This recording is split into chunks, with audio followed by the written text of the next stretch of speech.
the next session here on carbon tracking and emissions transparency. And I'd like to introduce Dr. Liz Mettetal from E3, who's going to be chairing the session.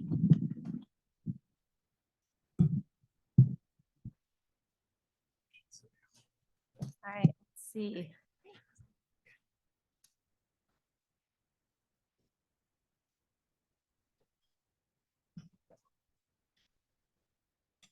Okay, great.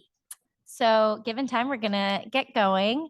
Hope you all were able to find, I'm glad you all were able to find the Providence Ballroom. I'm hoping the closeness of this space really encourages you to ask us, hard questions so we can have a great discussion.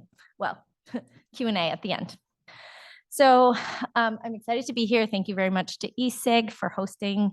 And I think, perhaps it goes without saying, but I'll say it anyway, that, decarbonizing the power sector while meeting growing loads is perhaps, the defining challenge for our electric grid today. I think intensifying pressure to reduce emissions makes the way that we measure, price, and account for carbon particularly critical, both for grid operators as well as for corporations, and as well, also for many of the energy industry stakeholders, including, folks in this room. So over the next hour and a half or so, I'll basically provide some brief context setting remarks, and then I'll pass the mic. We've got a great lineup of presenters. They're going to share, diverse perspectives and experiences, both in designing and operating markets, as well as in making, sizable investments aimed to deeply decarbonize the electric grid. So I want to set the stage briefly just with a couple of slides before I hand things off. Today's presenters are going to provide approaches to policy that either focus directly on tracking and reducing carbon or all greenhouse gas emissions, which we know to be sort of the economic first best, or they're going to focus on emphasizing carbon through avoided marginal emissions, or they're going to do what is essentially the inverse. So these are, targeted approaches to require clean energy, for example, through state renewable portfolio standards, or for corporations, they're working to cover their scope 2 emissions, either through basically procuring voluntary RECs or through more sophisticated matching approaches that aim to match their load with clean generation. So with that in mind, I wanted to provide a couple of observations. So the first is that today, we know that the carbon savings associated with clean energy do depend on where that generation is displaced, and that marginal resources will vary to some extent by time and location. We see this in the figure on the right, developed by TCR. The grid mix is different in different parts of the country today. And therefore the marginal emissions rates that would be displaced are, the average marginal is going to look different. This is an issue for large corporations where the marginal emissions of your load might not exactly match the marginal emissions of displaced energy through, say, a purchase REC. However, the second point I want to make is that, as coal plants retire, we increasingly see that gas is the resource on the margin and will increasingly be the resource that is displaced by new incremental delivered clean energy generation. And this is going to go a long way to collapse some of those differences we see today. So we hear, concerns about incremental clean energy generation displacing clean energy as well. And so I'm going to comment on that on the next slide with, I think, a simple example that will also provide a jumping off point for, contextualizing and understanding some of the approaches that are described by the panelists. So, what happens when we add clean energy to grids where clean energy is already on the margin in some of those hours today? As the folks in this room, I think, understand, today, a little bit of context is that today we use RECs or renewable energy credits, as an important part of clean energy compensation, providing compensation for the green attributes, and that RECs are only created when clean energy is delivered to meet grid demand. So in the example here, in the hours in the middle of the day with curtailment, new clean energy generation is only creating a REC if it is reducing the supply of RECs from other existing clean energy generators. And that's because the total amount of delivered clean energy in these hours can't go up. And so the total number of RECs is not increasing. So in other words, if you are spilling excess clean energy, you can't increase the overall supply of RECs when you're already spilling. So you've basically maxed out how much clean energy the grid can absorb. So in this type of example day, to create a new REC, you'd have to be delivering clean energy outside of those middle of the day hours.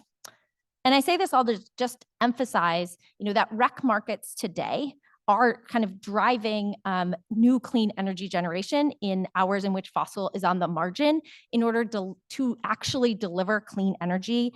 And therefore, it has to be done at times when the grid isn't saturated. Ultimately, we need to kind of ask ourselves, what characteristics would a clean energy market, or frankly, a carbon market, what would we like it to have? And I think as the speakers up here will emphasize, we want to reduce as much greenhouse gas emissions as possible, as cheaply as possible. And so, regardless of exactly if you're focused on clean energy or carbon, we're going to need a market that scales. We know we need to get to near complete decarbonization. We also want all of the features, for the economists in the room, of healthy markets. We want stability, we want liquidity, we want to be able to minimize transaction costs and ensure that we can achieve cost-effective reductions by having reductions where it is cheapest to do so.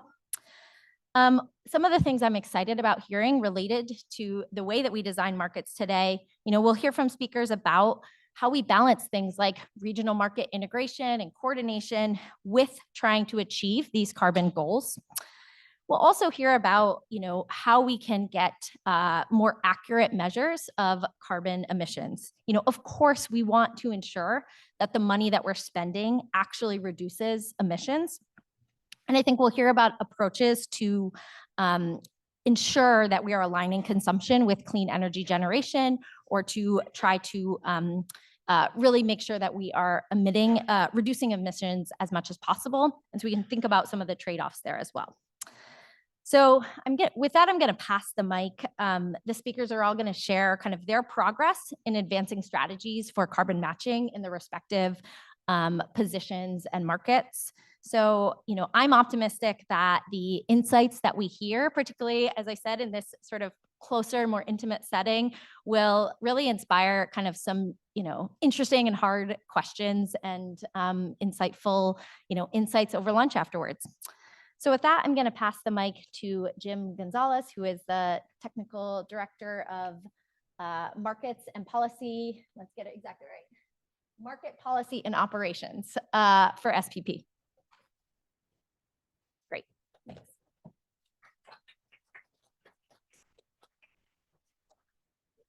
Good morning.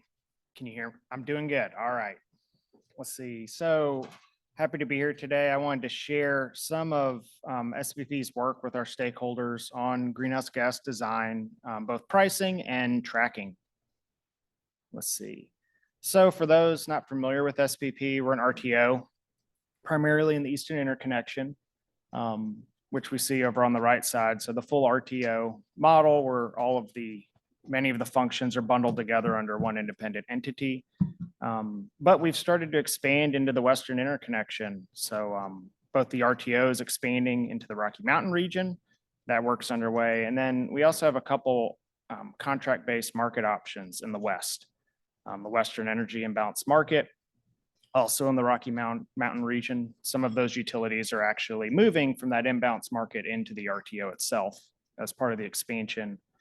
And then Markets Plus, broader kind of day ahead and real-time balancing market.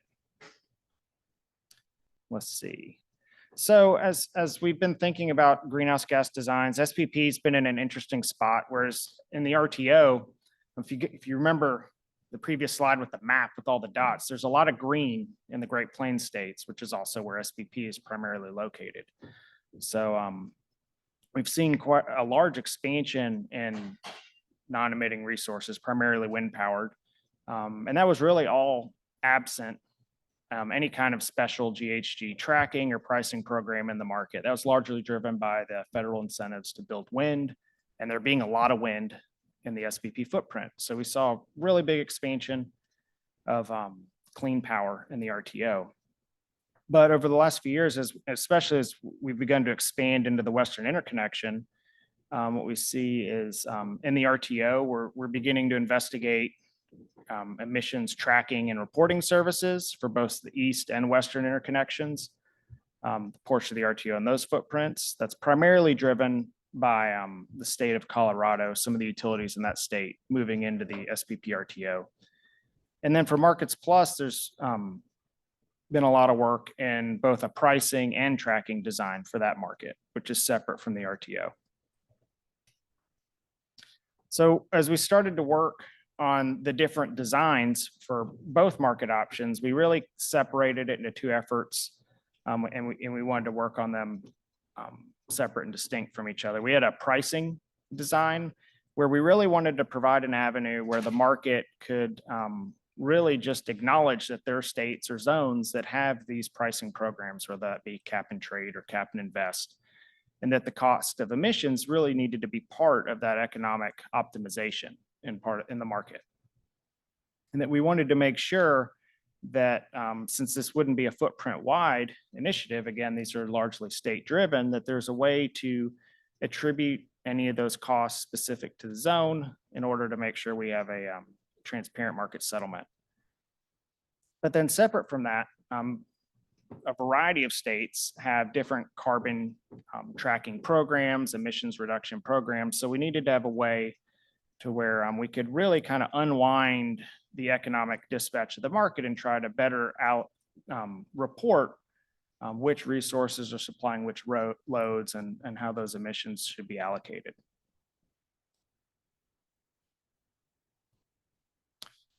All right, so as we are working in Markets Plus, we are really looking at building in a pricing program for the market that really help transparently reflect kind of the cost to comply to these programs for resources that would be participating in the broader energy market. So these programs, at a high level, they're market-driven solutions to help really set a cap or a limit on overall carbon emissions over resources that are under that program.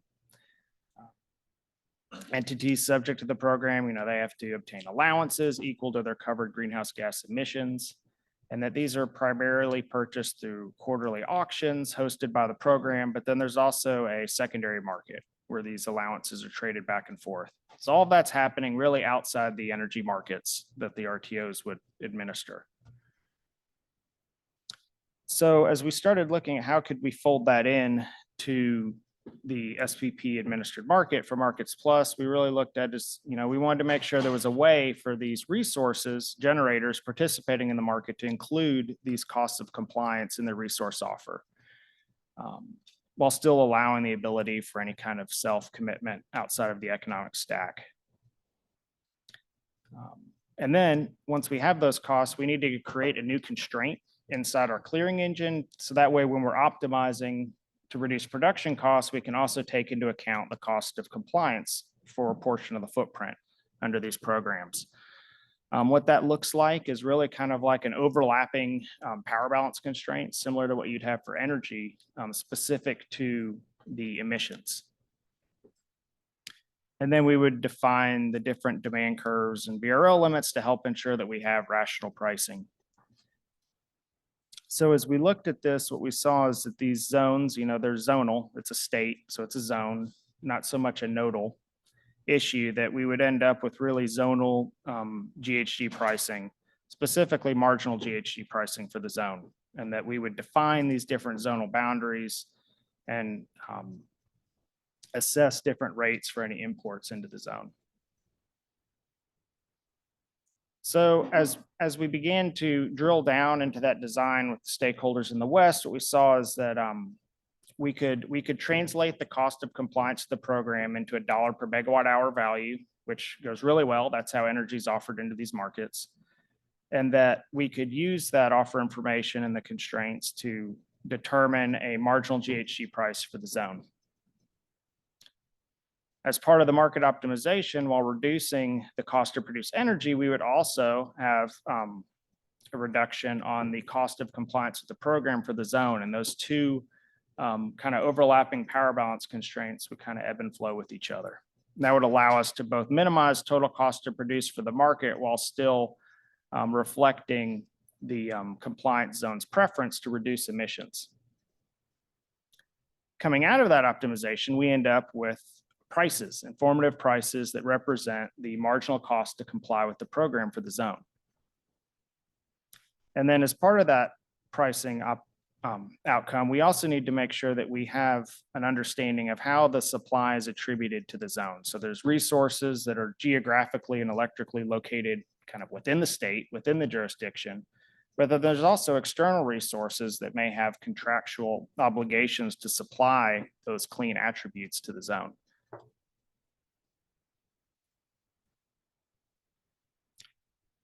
So as we begin to look at the different resources in this pricing paradigm, what we see is that, you know, there's different resources that would be subject to the zone, those internal to the zone itself, and then any of those external resources that are individually attributed to the zone. And then again, as we go through the optimization, we determine zonal rates as well as an identification of which resources external to the zone are actually supplying those attributes to the zone as part of the optimization. Where ultimately we're able to get both a zonal rate as well as individual resource attribution to that zone. So as we are working through the design, trying to really drill down into, okay, which resources are participating in the pricing program and which resources aren't. Again, this is a market that is larger than the actual pricing zone. So on the left side, it's pretty, I mean, that's pretty simple. We have a box that represents the GHG pricing zone. Maybe this is a state of Washington, for instance. And really everything within those boundaries is subject to the GHG pricing. So any resource in there, they must, their offer would need to include the cost to comply with the program. Then as we look at the remainder of the market footprint external to the zone, there's multiple ways that resources could participate. And we have these different types in the market, type 1A, type 1B, type 2, which are all just different labels for how an individual resource would be able to directly sell energy with the clean attributes to the zone itself. Type 1A, type 1B represent specific kind of long-term contractual obligations where that resource has basically sold off those clean attributes to the load in the zone. Type 2 is in Markets Plus represents really kind of an opportunity sale of those clean attributes to the zone. So if that resource or supplier is able to meet whatever the state specific programs are to supply to the zone, they could on an opportunity basis sell off some of their surplus to the zone itself. And then we also have this concept of unspecified imports where at times, you know, the zone may have more need than all of the individually attributed resources. So this unspecified imports really represents kind of a slice of the market external to the zone, supplying those zonal needs.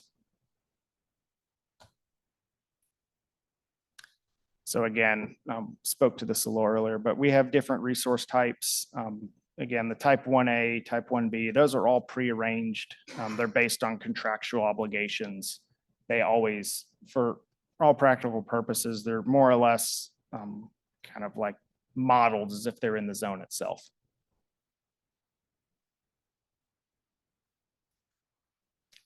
So as we were working through the design for the pricing program under Markets Plus, one of the things our stakeholders and the states participating were really concerned in is they wanted to make sure that at the end of, you know, running the robot and getting the optimization, getting the results of the market, if we're going to have a pricing program, if there's going to be costs allocated to the zone, are the emissions actually reducing? They wanted to ensure that we didn't get into a scenario where maybe we were just reallocating clean megawatts that would have already run to the zone itself.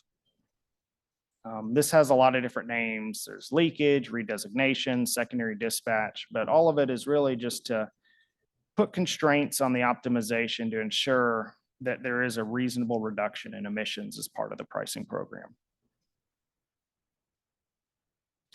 And the way our stakeholders, which going back, the way our stakeholders, one of the ways they wanted to safeguard against that was really with this type 2 surplus. And that's where an external resource that doesn't have these long-term prearranged contracts to sell off those attributes to the zone, they're only able to really supply in surplus energy to meet the zone. That ensures that any energy that would have run really absent the pricing program, just because it happens to be a cheap resource in the market, we wouldn't take that energy that would run anyway and allocate it to the zone. So it's really ensuring that these resources that don't have the long-term arrangements with this pricing program zonal load, that kind of some of that energy, the non-surplus, kind of stays in the area where it was generated. Again, as we were thinking about Markets Plus, there's at this time one state, Washington, that has a pricing program in place, but numerous other states where there's tracking, reporting, and emission reduction plans. So stakeholders really wanted to ensure that, if there was wind in Colorado, that wasn't just allocated to the state of Washington because it had a pricing program. We'll see. We can move through this. So this, again, just really ensuring that in order to address some of the redesignation concerns, that this floating surplus would only allow kind of surplus generation to be supplied as part of the price formation to the pricing zone. So here's a kind of visual example of, a type 2 resource. So this is an external resource that doesn't have the long-term commitment or contractual obligation to provide the clean attributes to the zone. So what would occur is these are kind of 3 separate unrelated outcomes, where in example 1, in all of these examples, 75 megawatts kind of represents the base dispatch of the resource, and anything over that could be available as surplus to the zone itself. So as part of the least cost optimization, we may dispatch that resource to 85 megawatts to meet energy and GHG emissions needs for the footprint. And if it was part of that least cost optimization as serving to the zone, then that 10 megawatts of surplus would be allocated and participate in the GHG zonal pricing for the zone. But alternatively, it may just have made sense to dispatch that resource to 85 for energy, and other resources may have met the zonal needs. So there's the flexibility to really kind of count the surplus when it's economical and makes sense to the zone, and opportunities to just treat it as energy when it doesn't. And then finally, if the resource is dispatched below kind of this baseline threshold value, then no megawatts could be allocated to the zone because they're not surplus megawatts. All right, so we're going to switch gears and move into some of the tracking and reporting work that's been taking place for Markets Plus. And again, this would be for any states and zones with reduction goals. Those states may or may not also have a pricing program. So one of the things as we were working through the Markets Plus design is there was a lot of concern that as you have like a day 2 market where really all of the energy kind of trading within the footprints occurring under this centralized market, how in the world is anyone going to know like what megawatts are serving what load? It gets really difficult to really kind of unpeel the onion and figure out what's going where in these markets. So as part of the design, it was really, the stakeholders really wanted SPP to provide some kind of uniform and consistent data to where all the various states and programs could kind of get this reported data from SPP, the market operator's view of what's happening, and use that for their tracking programs, as opposed to each individual participant trying to take the market results and digest them in likely different ways and all come up with different ways of looking at the results. So this is something that is still moving through our stakeholder process. Bits and pieces have been approved in the working groups and are moving up for kind of the executive committee approval. But where we are now, what they've largely approved now is that prior to the day at market, entities would communicate to SPP through a portal important information to help us with the GHG tracking and reporting timeline. We'd have in the middle kind of the market functions, the day at market, real-time optimization, all of that would happen. And then as part of our settlement process in the post-operating day, we would use some of this pre-information communicated to SPP as well and the market results and be able to report out different allocation information and tracking information 7 days on the 7th business day of the month. Let's move into a slide with more detail.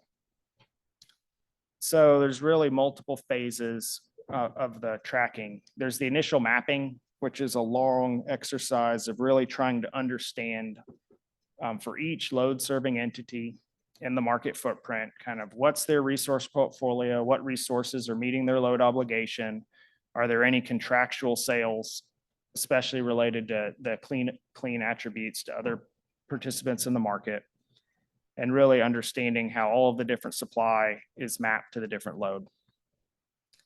And then then we run the market, and that happens the way the market happens. But then as we look at the results, trying to really distribute out the market solution and provide information to these different load serving entities in a way that they can communicate to their various states.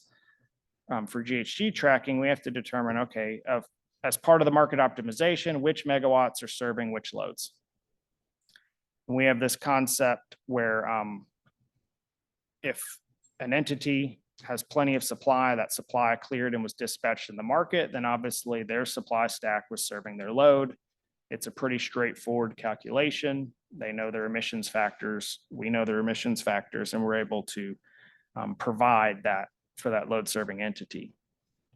But for participants where the load is dispatched in excess, then that excess is serving somebody else's load. So we have this concept of like an excess contribution, where we're trying to determine of the entire market dispatch, what portion for each entity is really supplying other participants in the market. So we can determine, well, what would the emissions be for that portion? And that helps us determine really what the residual market mix is. And what that is a, for each hour of the day, it represents kind of what is the slice of the market. If an entity is being served by the market, their resources were dispatched down due to economics. So they're being served from the market. What's the emissions rate for that market? Kind of the slice of the market for that time period. And all of that would be put together in a report. So when we put it all together, this is a little easier to understand, is for each resource that's participating in the market, that resource is either mapped to a specific load responsible entity or load serving entity, or it's not. Maybe it's an IPP that's just selling, market energy to the footprint. They don't have a relationship to a load specifically. So resources are either mapped or they're not. And then once they're mapped, after the market run, what we do is we take kind of, it's a really simple kind of, you've got a supply stack, you've got a load, and if there's enough supply to meet the load, then all that's allocated to the load. And we're able to determine that those mapped resources for emissions accounting, they met that load responsible entity's load. Now, being a stakeholder-driven process, there's 4 or 5 different ways for an entity to identify, of their supply stack, how do they want to determine which megawatts serve their load and which megawatts were actually part of this residual energy that served other entities' loads in the market. We have kind of a pro rata allocation where it's production weighted, or if you have 1,000 megawatts of generation, 900 megawatts of load, then you would just pro rata determine a little bit of each generator serve the load. There's also an option where they can kind of stack it based on kind of the economics to where only the surplus energy is what's serving the rest of the market.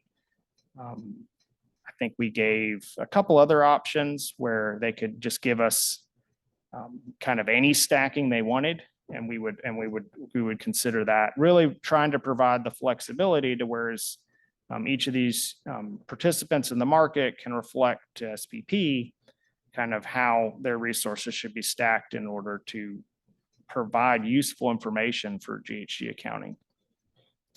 Then anything not mapped would just flow right into the residual energy. Hey, there. So then as we go through the settlement process, again, what we have is we have consistent, transparent reporting that's available to the individual participants that describes, which resources serve their load in different hours of the day, what the emissions rate was for those volumes. And we would also provide hourly what the residual energy emissions factor was for the market itself, allowing entities that are taking energy from the market to understand what the emissions rate would be for that hour. And there's a lot of details to this if there's follow-up questions. Let's see. And then I think, are we moving straight to the next, or? So there's a picture of my face. That's not important.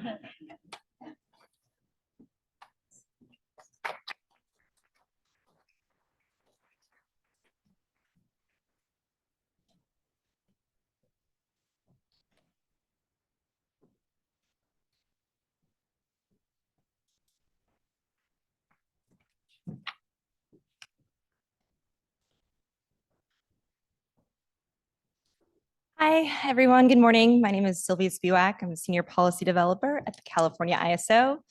I will be talking about greenhouse gas market design and how we'll be evolving that market design for diverse regional GHG policies. So the market design we have today reflects GHG pricing policy, and this has been in place in the Western Energy Imbalance Market, or WEIM, since 2014.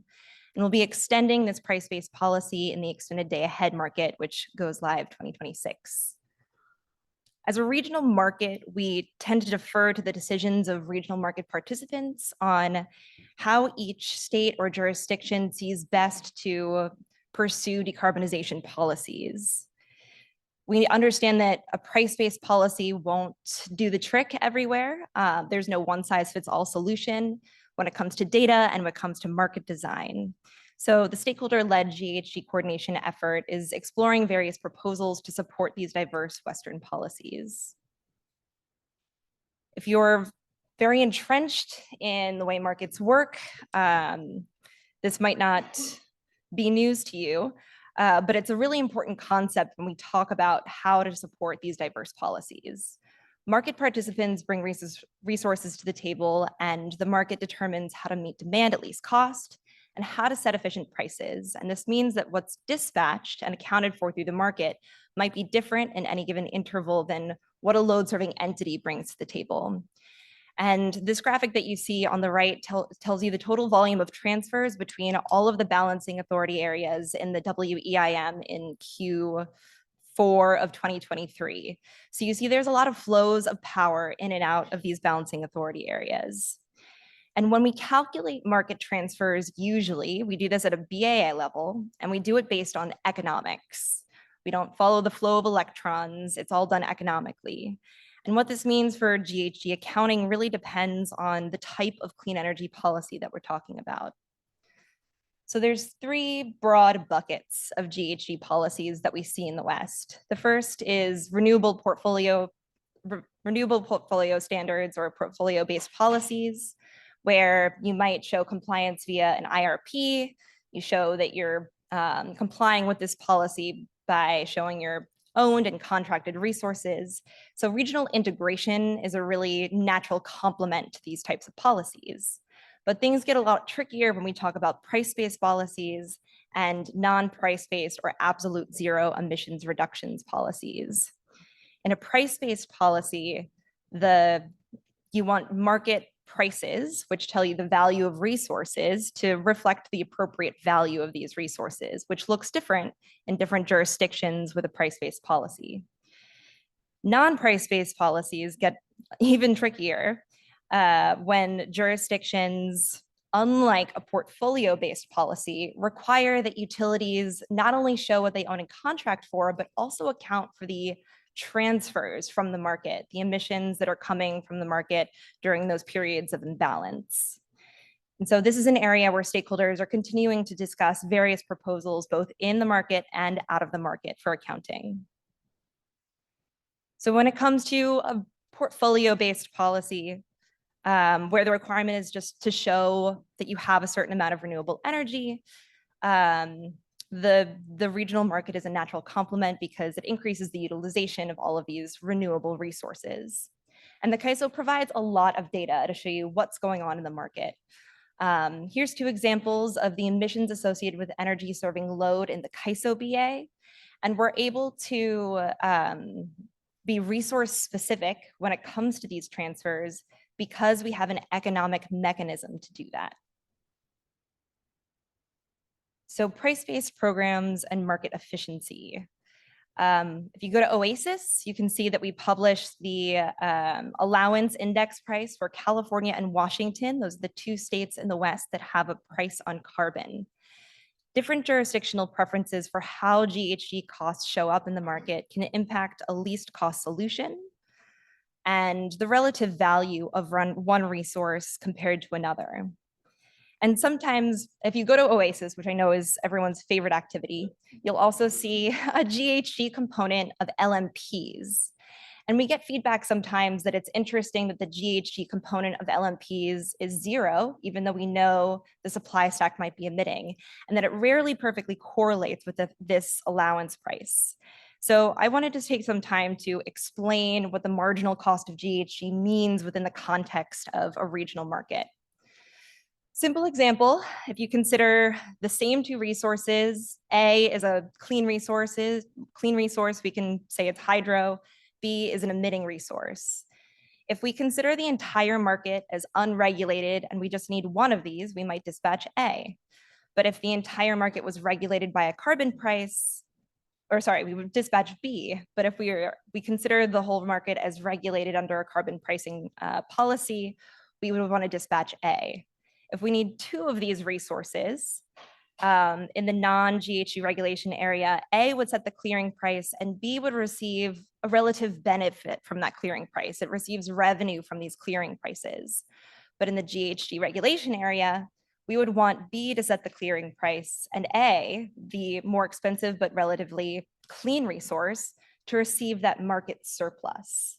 So what is least cost differs depending on your jurisdictional preferences, and what is efficient also differs depending on your jurisdictional preferences. So this is the problem that GHG pricing in the market is trying to solve. Now, if you want to dig into this a lot more, we have a 2.5-hour evergreen training on YouTube where you can learn all the mechanics of this, but I'll try and give you my quick and dirty takeaways. So here we have a GHG regulation area, that's LGHG, that's the load in the GHG regulation area. LN is the load in the non-GHG regulation area. So what we want to do is consider the whole market as similarly regulated for both areas. And we do that via GHG bid adders. You'll see unit 1, which is in the regulated area, doesn't have a bid adder. That's because no matter what, that unit is regulated under state policy. But units 2, 3, and 4 only have to fulfill compliance and reporting obligations if they're dispatched to serve the GHG regulated area. So they submit bid adders that tell us what their compliance costs are. In order to figure out what LMPs are in the non-GHG area, we first take off those bid adders and optimize the whole market. Then we put them back on and optimize the whole market to figure out what dispatch should be for the GHG area. And in this example, you see price separation between the GHG and the non-GHG area. And normally when you see price separation, you think binding constraint. There's no congestion here. The binding constraint is the divergence in GHG preferences. And notably, you'll see unit 2 is the marginal resource, but unit 2 has a $0 per megawatt hour compliance cost. So presumably this is a clean resource. even though the marginal unit is clean, we see a non-zero marginal cost of GHG. That's because this price signal is not telling you the emissions intensity of the supply stack. It's not telling you the emissions intensity of the marginal unit. It's telling us how to efficiently dispatch resources so that the GHG area is paying for what they're willing to pay for, and the non-GHG area is only paying what they're willing to pay for, and there's no cost shifts between the two. So this bid adder framework and the marginal cost of GHG is what allows us to economically provide resource-specific data on what resources are serving a GHG area like California today and an EDAM like Washington. The marginal cost of GHG tells us what the difference is between serving the GHG regulated area and the non-GHG regulated area. And load in the GHG regulated area pays for that portion of LMPs. Revenue is allocated to resources in the non-GHG area for all of the compliance costs and the energy costs in excess of what they're willing to pay for. So that's a really basic overview of what price formation with GHG is supposed to do in the market. In EDAM, we're extending this framework with added flexibility so that regulators in different states with different price-based policies can really tailor this functionality to the specific needs of their policies. Importantly, this policy is voluntary. So if you're an unregulated resource, you have to opt in to providing your energy to these states. And this helps preserve autonomy. If you're a resource that's supposed to be supporting a renewable portfolio elsewhere or has a REC attached to it, you don't have to opt into this program, and that way you preserve those obligations. So this is what we see in the market. A lot of the revenue from GHG areas goes towards paying the compliance costs and the energy costs of hydro and natural gas. And you don't see a lot of resources lower in the supply stack, and this is because of a counterfactual approach that I'll get into if people ask, but it's another layer of complexity to this story. The image on the right shows you the impact of the GHG component on prices in the market. So you can see it's actually lowering prices outside of the GHG area, where California or Washington is actually paying for resources elsewhere. So ongoing efforts with our stakeholders during the GHG coordination working groups are looking at 3 different layers of what we want to improve on. First is design. We've been diving deeply into the GHG price formation and the different pieces of functionality that provide flexibility to regulators across the West. We're thinking through what sorts of metrics would be useful to help support diverse compliance obligations. And the thing that I'll focus on as I'm wrapping up is beyond GHG pricing policy. So the interesting problem statement here is, as I mentioned, you might have a portfolio-based policy where regulators are accounting for transfers from the market. And one of the problems that we've heard is that a utility doesn't have control over the emissions intensity over those transfers without a price of carbon. They can't signal to the market what their preference is. They can't compete over jurisdictions with a carbon price. And we've also heard that an after the fact accounting approach ignores opportunity costs. For example, some stakeholders have noted that allocating clean resources to different entities in the market without accounting for that value leaves an opportunity cost on the table and reduces market efficiency.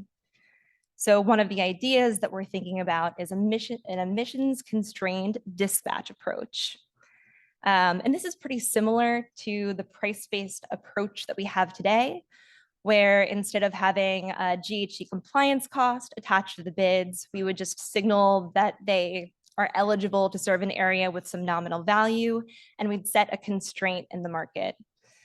The market optimization would count up all of the emissions, and if that constraint binds, it would tell you what that jurisdiction is willing to pay in order to ensure that the emissions intensity of transfers doesn't exceed what their targets are.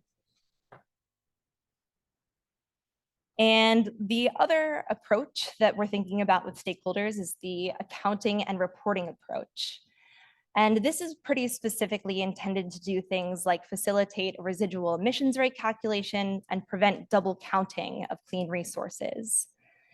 So we're thinking about ways that we can provide data to entities that are subject to climate policies that would allow this after the fact accounting approach, and recognize that data supports different types of policies, including state policies, utility level policies, and even corporate policies. This is basically what it looks like.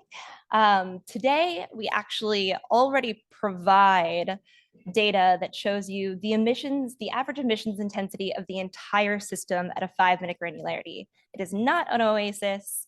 It's a pretty accessible Excel spreadsheet that we provide monthly. But what we've heard is that that doesn't provide sufficient granularity for the purposes of what our stakeholders are looking for.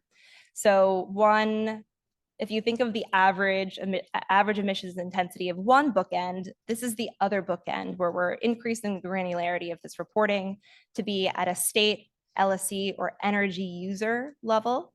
And there are a number of challenges with this. For example, the CAISO doesn't own or get metering data at that level of granularity. So we're still in discussions around how to actually formulate and implement something like this. But the basic idea is to identify when an LSC or an entity is net importing or exporting from the grid. And we would use that information to calculate a residual emissions rate, and more accurately be able to tell you what your emissions are during any of those periods. So as next steps, the CAISO is continuing to refine this accounting and reporting approach. We'll probably do some modeling around the emissions constraint approach to see how it would affect market dispatch and efficiency. And we're still looking for stakeholder feedback on what the average emissions data spreadsheet that we provide monthly is used and is useful for. And we'll be publishing an issue paper on this later in the fall.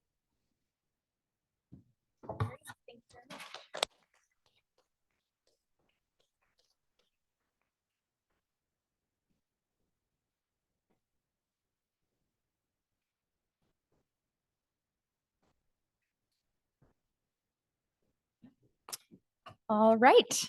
Hey, everybody. My name is Allegra, and I sit on Google's Data and Software Climate Solutions team. Okay, so I am going to go through 24/7 carbon-free inception and the current traction that we've seen. And then I'm really going to spend the bulk of the time focusing on these data and software climate solutions that Google is using to measure, optimize, and procure for 24/7 carbon-free energy. And just to level set, I have some fantastic colleagues that work on the research and methodology and philosophy behind 24/7 carbon-free energy. That is not my role. I'm really focused on how Google is actually measuring this and optimizing this for our own portfolio and how this is feasible for Google and other companies to do. So that's where I'll be spending the bulk of my time. And then we'll also touch on a few points for looking ahead. All right, so Google buys a lot of electricity. This should be no surprise to anyone here. Last year, we purchased 25 terawatt hours of electricity around the world. Electricity is Google's biggest cost for running all of our infrastructure. We spend hundreds of millions of dollars on this. So it's an area that we have focused on, and it's just going to continue to grow, especially with AI. When our business does well, we have more electricity usage. So this is an area that we've been thinking about for a long time.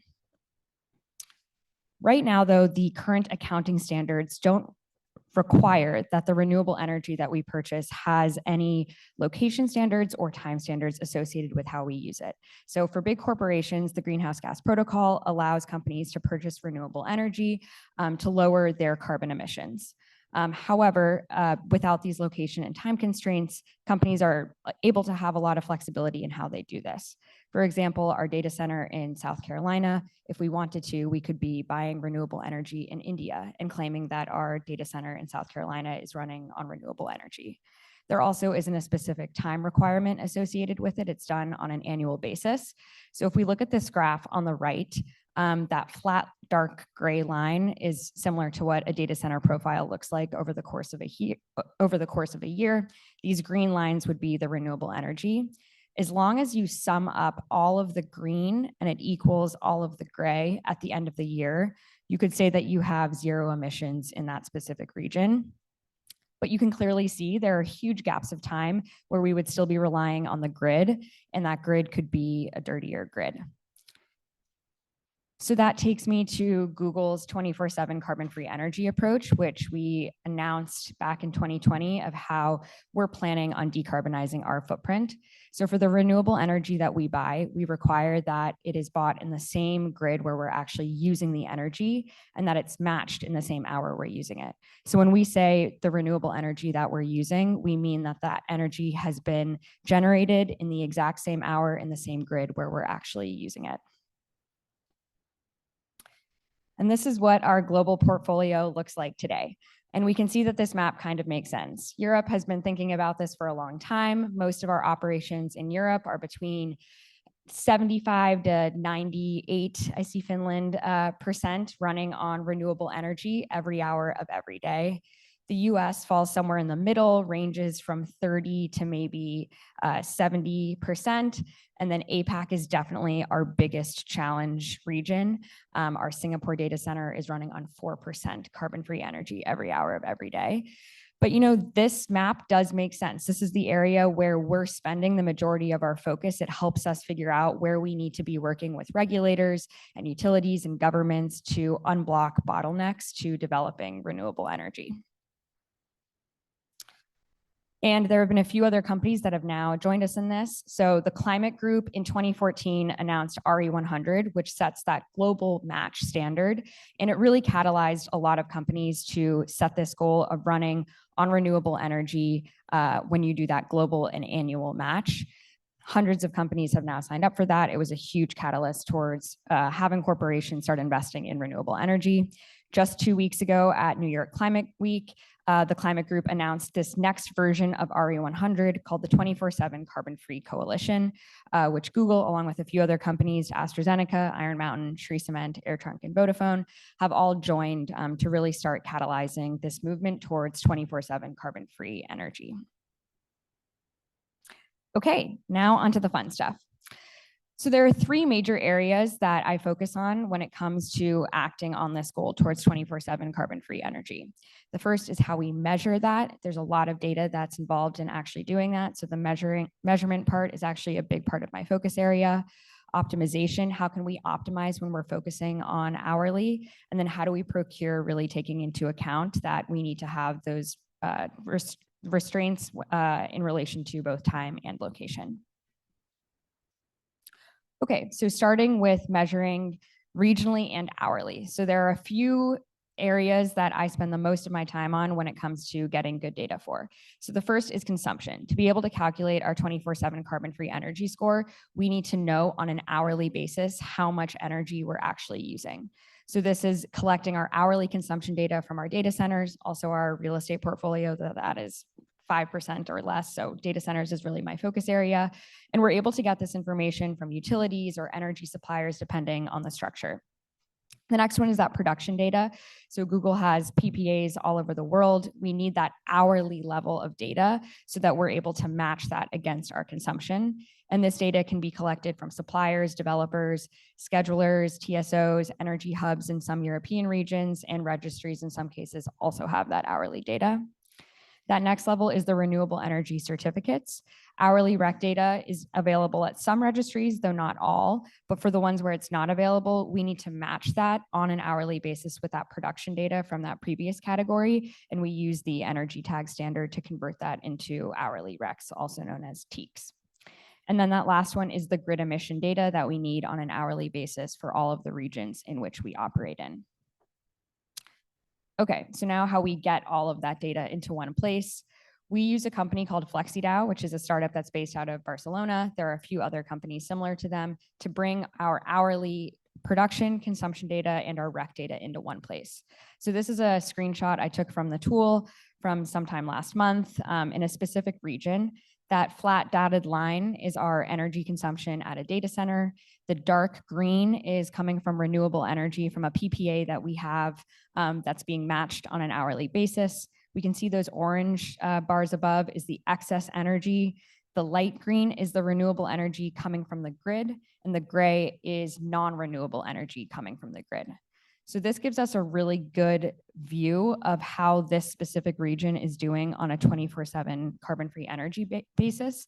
And it also is very helpful for informing our procurement teams where there are gaps. So we can see, since we do have excess in this region, a battery might be useful in this grid, or we really need to diversify the types of energies that we're looking at because we seem to be very heavy in solar in this specific grid region. And FlexiDAO is the one that is really working with utilities and our suppliers. They get that data in a variety of ways. We cross our fingers that there's an API available, but in some cases they're logging into portals. In the rare circumstance, sometimes they're just receiving email CSV every month. So that's an area that I'm really excited about for modernization. So then for hourly grid emissions data, we use a company called Electricity Maps. They have a pretty global footprint, but in some regions where we are considering expanding our operations, we'll actually work with Electricity Maps to help them develop the capabilities of integrating with new regions. In many circumstances, they're directly integrating with data sources that are available, like the CAISO portal that was just mentioned. In some cases, they are using a flow tracing model to fill in gaps, or if there are certain regions that have less granular data available. Okay, so then moving on how we're optimizing on a regionally and hourly basis, there are two key areas. The first is demand response, and then the second is load shifting. Okay, so for demand response, we have now rolled out a new initiative where we are categorizing every single compute task based on the priority of when it needs to get done. So we're able to say, this is, you're typing in a Google search or you're loading a YouTube video. This is something that needs to be done immediately for our data center to support your request. There are other types of tasks that are lower priority. It might be backing up something to the cloud or going through and cleaning something up from a compute perspective that doesn't need to be done immediately. And we can now prioritize and categorize those tasks as best effort. Essentially, we'll do it if we have the capacity, but we don't need to do it immediately. We've rolled this out in our partnership with utilities to be able to respond to a demand response event where they ask us to be able to lower our load by a certain percentage. And this was really crucial, especially 2022 winter in Europe when there were real capacity constraints on utilities and grids. And so this has been a really great way for us to be able to partner with utilities and be a good grid partner.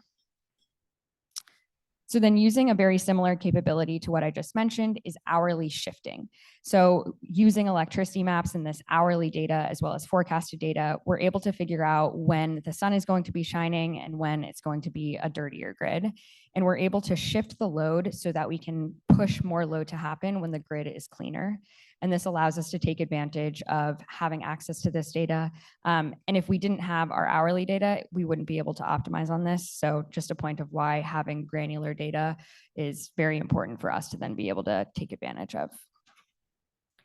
In addition to just doing time shifting, we also have the unique ability to do load shifting. Fully recognize that this is not something that every industry is able to do, but something that hyperscalers should be looking into and doing.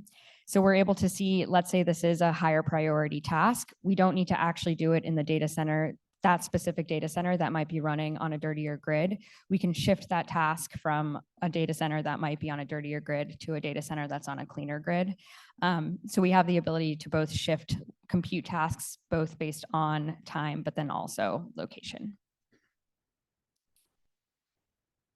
Everything I just mentioned is what Google is doing for our own computational tasks. So the products that we offer to consumers and running the internet, essentially. For our Google Cloud customers, we typically do not touch that data. It is their load to decide what they want to do with it. However, we just rolled out the ability for them to specifically pick regions where they want to send their load, and we categorize what is clean so that they have the ability to now prioritize sending to data centers that have a cleaner load. Okay, and now I'll go into how we're taking procurement into account. So I'll go through these individually, but we are looking into different types of marketplaces to enable this, different utility structures like the Clean Energy Transition Tariff and the CFE Manager model. And then I would remiss if I didn't talk about some of the new investments we've been doing in clean firm power. Okay, so renewable energy, we are in the process of trying to work with registries to roll out the concept of TEEX, which is a time-based energy attribute, essentially a renewable energy credit that is in a 1-hour chunk. Right now, there are a number of registries in the US that are making this available, and we are trying to create a more liquid market so that companies are able to trade. So in that graph that I showed before, where there was that excess energy during certain times of the day, it would be great if we could trade those specific hours with other companies that need energy during those hours and buy TEEX just for those gaps that were available during other certain hours. And so right now we're partnering with Level 10 Energy on creating a marketplace, but are really excited about this being more available, especially for smaller buyers that might not have the same appetite as Google for 30-year PPAs. So then the next is the Clean Energy Transition Tariff, which we announced earlier this year in collaboration with NV Energy in Nevada. And this was also in partnership with Fervo Energy for geothermal. And it was a really cool partnership where Google was able to take on some of the risk associated with bringing this project online, but through partnering with NV Energy is now able to make this available to all of NV Energy's customers while apportioning out the specific renewable energy credits to the customers that are paying an additional tariff. And it's a really great way that makes it very scalable because other customers don't need to take on the risk of PPAs, but are still able to get the renewable energy credits associated with the new clean energy that is coming onto the grid.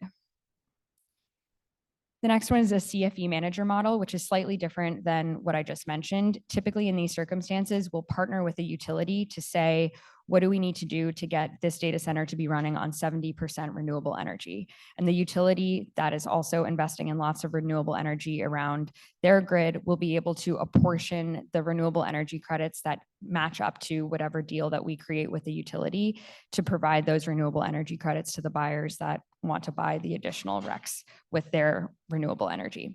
And so this is also a really easy way for customers that are not building huge PPAs and want to really streamline the transaction process to just work directly with utilities. And then this last area that we have been investing a lot in is in clean firm power. There are 5 categories that we are really trying to innovate in, and we just announced 2 deals recently. Fervo, we announced last year in Nevada for geothermal, and then just last week, we announced our first investment in Kairos for advanced nuclear. And this is an area that we would only be pressured to invest in by taking this 24/7 carbon-free energy approach where we need to fill in those gaps. If we had the ability to not need to match on an hourly or location basis, we could just go all in on solar around the world. And so this 24/7 and location constraint means that we need to figure out how to source more energy during certain hours of the day in the regions where we operate in. And so that pressure is what is forcing us to invest in these clean firm power technologies, which we believe is really crucial for the clean energy transition. Okay, so looking ahead, there are a few areas that I'm really excited about. The first one is not sexy, data standardization and tools. As I mentioned, can be a tenuous process when we're working on getting access to that hourly data. Every utility has a different portal, a different data mapping for that when we are trying to integrate with can be very ad hoc. And so I'm really excited for there to be clear data standardization tools for utilities and for suppliers for sharing hourly data. The next one is for mainstream carbon accounting platforms to support granular data. A lot of companies outsource the carbon accounting process to consultants or other software providers like Salesforce or Watershed. And right now, there has not been a big push for those companies to support granular accounting. And so it seems like this really complicated thing that's not feasible for most customers to do. If you have the hourly data, you're able to do it. And these companies that I mentioned, like FlexiDAO and Electricity Maps, really do streamline that process for customers. But I'm excited for these other companies that are doing carbon accounting to be able to support that granular data accounting and really take that burden off of customers to feel like they need to figure it out themselves.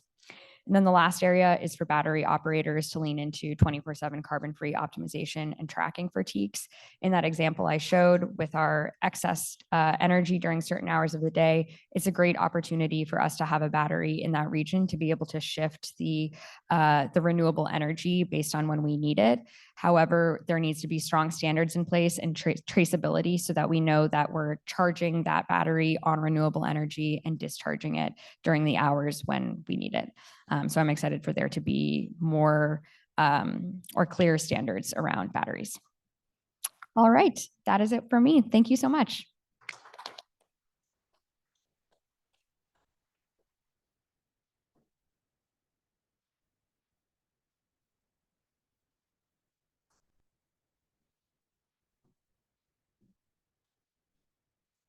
Okay, good morning, everyone. My name is Emma Naden. I'm with Tabors, Caramanis, Rudkevich, a consulting firm based in Boston. So first I want to say there's been a lot of talk about how AI is going to transform the energy industry. And so I asked ChatGPT for a provocative title for my presentation, and this is what it suggested. So the title of this session is Carbon Tracking and Emissions Transparency. And so I wanted to talk a little bit about a market signal that contains a lot of information, but that we think is underutilized in the industry, and that's the marginal emission rate. So it's no secret that corporations, universities, governmental entities, and even individual consumers are becoming more and more concerned about the negative effects of climate change. And as a result, they're taking an interest in the source of their electricity and its emissions impact. And that's a great thing. The challenge is that most users don't have a lot of insight into the emissions impact of their actions. And that's because the electric grid is a large interconnected system. And so even though we can measure physical grid emissions, it's not clear how to properly allocate those to individual users on the system or what the emissions impact of different actions will be. And as the British mathematician Lord Kelvin said, if you cannot measure it, you cannot improve it. So what has been done so far in the area of carbon tracking? I'm sure many of you are familiar with the Greenhouse Gas Protocol. This is an international standard for GHG reporting that provides a standardized framework to help organizations calculate and quantify their emissions. And it divides an organization's emissions into 3 different scopes, with scope 2 being the most relevant for our purposes, which is emissions from purchased electricity.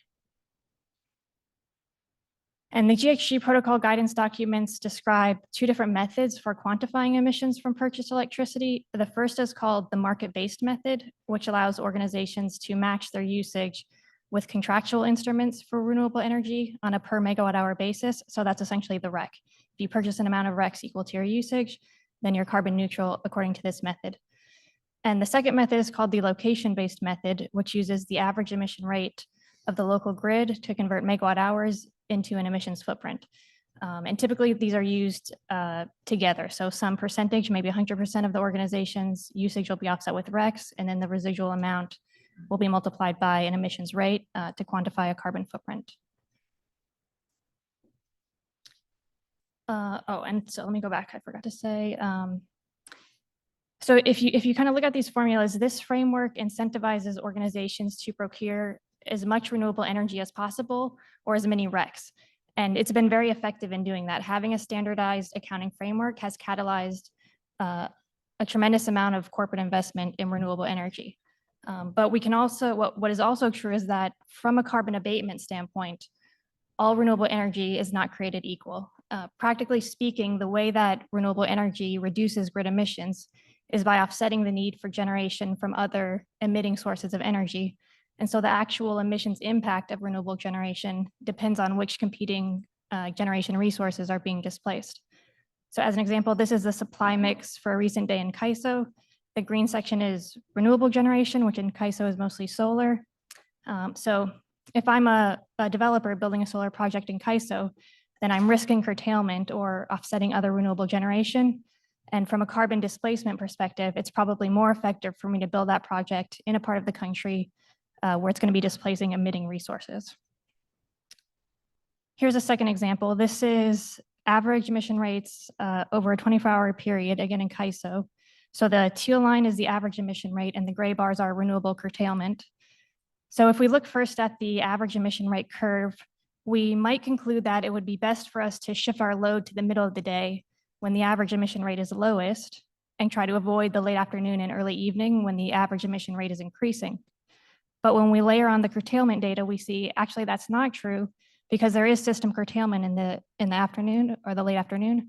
So if we add load then, we're not increasing grid emissions since it would be served by that excess renewable energy.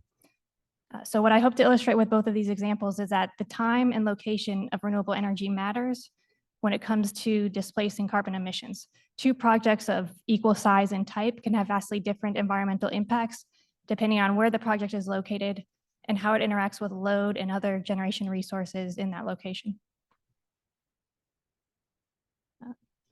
So what is needed to improve investment and operational decisions is a more precise market signal that captures these dynamics. And that leads me to the marginal emission rate. So first, let me define what this is. So in an interconnected power system, an incremental injection or withdrawal of energy changes the system economic dispatch and therefore the system emissions. And so this change in system-wide emissions in response to a marginal increase or decrease in demand is what is referred to as the marginal emission rate. So it's analogous to the LMP in the sense that it's the emissions cost of serving the next megawatt hour, and it's sensitive to time and location. And so this is a data metric that can be calculated in real time by system operators for every node on the system, and it can also be forecast into the future using capacity expansion and economic dispatch tools, and then used to inform business decisions. So I wanted to show some actual marginal emission rate data. This is data from PJM for 2022, and I have it split into 3 seasons: winter, spring, and summer. And you can see from this visualization just how much more information there is in this signal compared to the average emission rate. So in particular, this slide is showing both the variability across geographies and also the seasonal variability. And then this is an intraday example of the variability in the data. PJM publishes 5-minute marginal emission rate data. And so here I've just plotted a representative sample day from the winter, spring, and summer seasons. And so you can just see how much more information there is contained in this data compared to the average emission rate. And by the way, I'm showing data from PJM because as far as I'm aware, that's the only RTO that is currently publishing this information. So what can we do with marginal emission rates? I want to briefly highlight 3 potential use cases. The first use case is that marginal emission rates can help developers and energy buyers optimize site selection to maximize carbon displacement per dollar of investment. So for example, if I'm an organization that has some control over the location of my load, then what I would want to do is place my load in areas with the lowest marginal emission rates, and then build or procure renewable energy in locations with the highest marginal emission rates. So that's kind of a little bit of an oversimplification, but that's the basic idea. A second use case is that marginal emission rates serve as an intraday signal that could be used to guide DER assets and energy storage to operate in a way that minimizes grid emissions. So currently those resources typically follow the LMP and they try to maximize revenue generation. But the marginal emission rates provides a signal that could be followed to operate in a way that minimizes grid emissions. And then a third use case is that marginal emission rates provide a mechanism for carbon accounting. And crucially, it leads to a carbon accounting methodology that guarantees carbon neutrality. So this is the application I'm going to focus on for the rest of my presentation. So because marginal emission rates reflect the operational physics of the power system, we can use them to quantify the actual emissions impact of load generation and transmission activities at any given point in time. So I'll just walk through these briefly. The emissions impact of electricity consumption at any specific location is calculated by multiplying the electricity consumed by the marginal emission rate at that location. So that means that an entity could reduce emissions induced by its load by either shifting load to hours of the day with lower marginal emission rates or moving it to a part of the country with lower average emission rates.